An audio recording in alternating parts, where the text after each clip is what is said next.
Hey everybody, Leah Grace here. Today we're going to make some mint julep soap. So I was looking at all the fragrances that I have and noticed that I had a bourbon and a mint fragrance, and I thought that would make an amazing scent combined. So today I'm going to use all of the tried and true oils to make this soap. I'm going a little bit out there with the fragrance and with the colors, so I want to keep it classic with the ingredients. So we've got olive oil, palm oil, and then of course we have to have some coconut oil with that as well. I find that I pretty much use these three oils in any soap that I make. And then I'm also going to use sweet almond oil. This makes the soap so silky and nourishing, so it's a great addition. Yikes, time to get a new bottle as well. Let's get some African shea butter in there. Now it might not be the prettiest going in, but it makes your bar super luxurious. Nice and rich as well. It has kind of an earthy smell right now, but that's going to be covered up by the fragrance. Let's melt these, shall we? Well, that was fast. Perfect. So we've got our oils all ready to go. Now we're going to prep the color. So I've got these 3 little ramekins here, and I put just a smidge of sweet almond oil in there, and I'm going to disperse the micas and pigments. So the colors I've chosen here, I'm trying to represent the amber golden color being bourbon. We've got that deep green reflecting the mint. I also wanted to add just a little bit of white, that super pearly white you just saw, just to kind of liven things up so it didn't get too deep and dark. A little bit of the snowflake sparkle as well. Kind of wanted to reflect the sparkliness of a mint julep.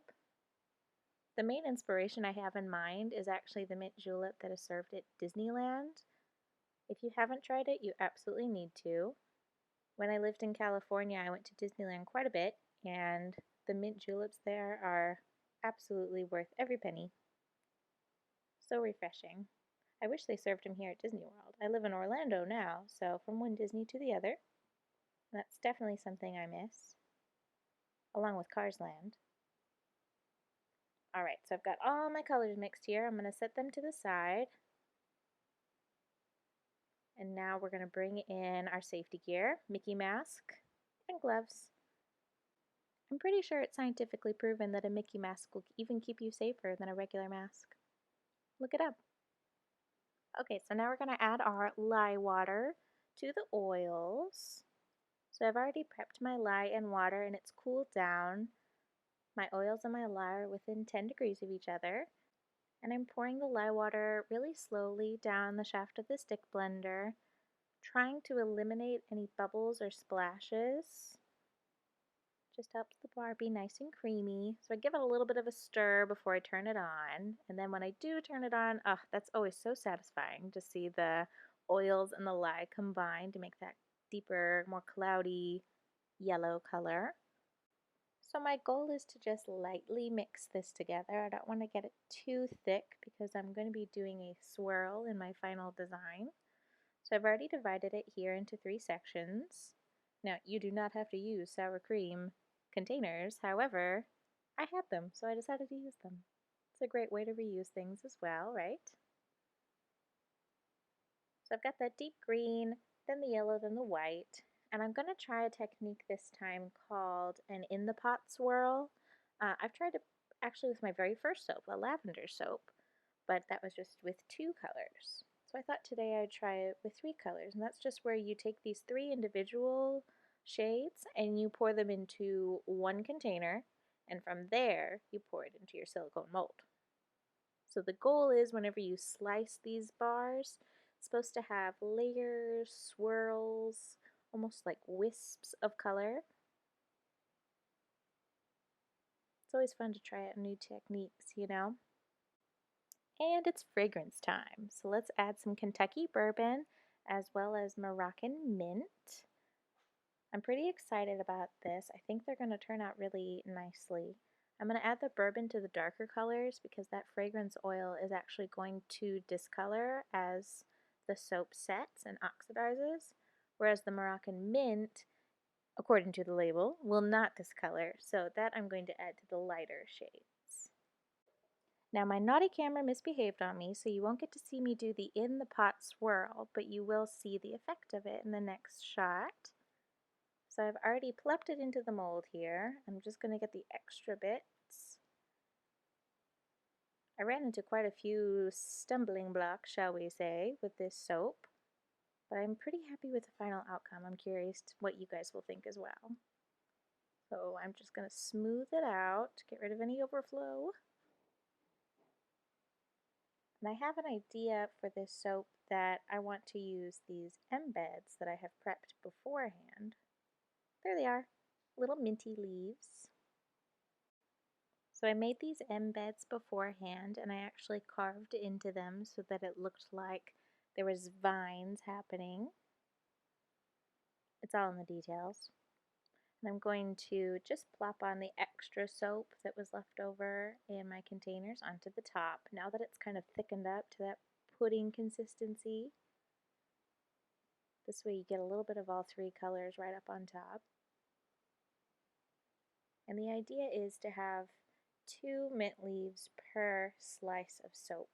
So this particular mold that I have is going to make about 10 bars. So I made plenty mint leaves. I've got one extra actually, just in case of fiasco. So I'm just going to kind of have fun here swirling the top. Get that figure 8 down. This is so much fun. I actually think this is one of my favorite parts of soap making, is decorating the top.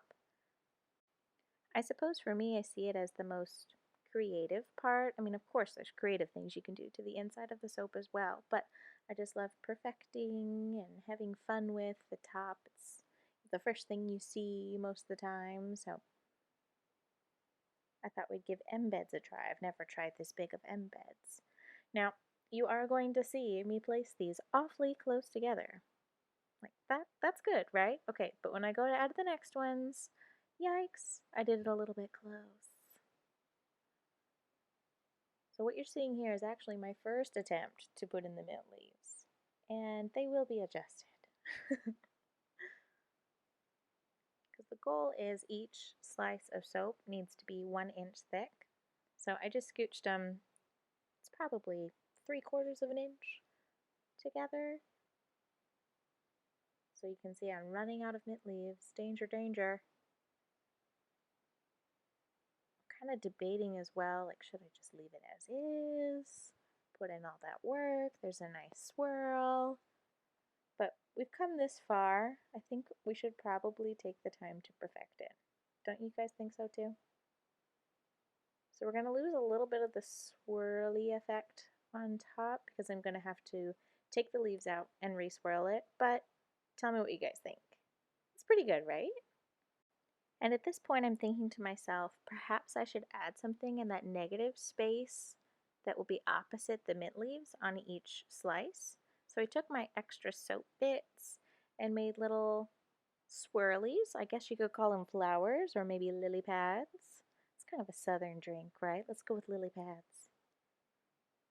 So this soap's going to need to set for 24 hours before I do anything to it.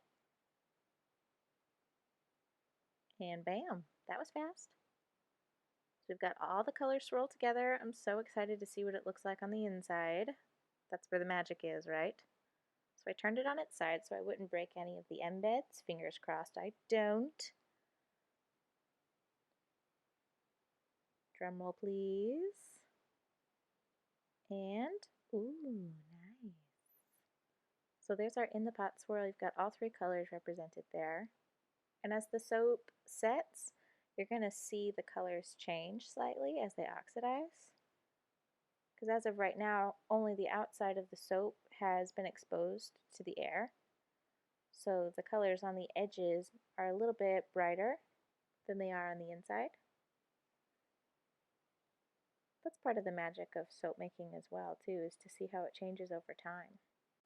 And I think I'm growing in confidence when it comes to slicing your soap as well. You want it to be a nice 1 inch spacing as well as nothing wonky, nothing diagonal in your slicing. So I'm getting better. That's what it's all about, right? I love the swirls and I'm curious to see what it'll look like in 4 to 6 weeks. Thanks so much for soaping with me today, everyone. I hope you have an amazing day. We'll see you next time. Bye.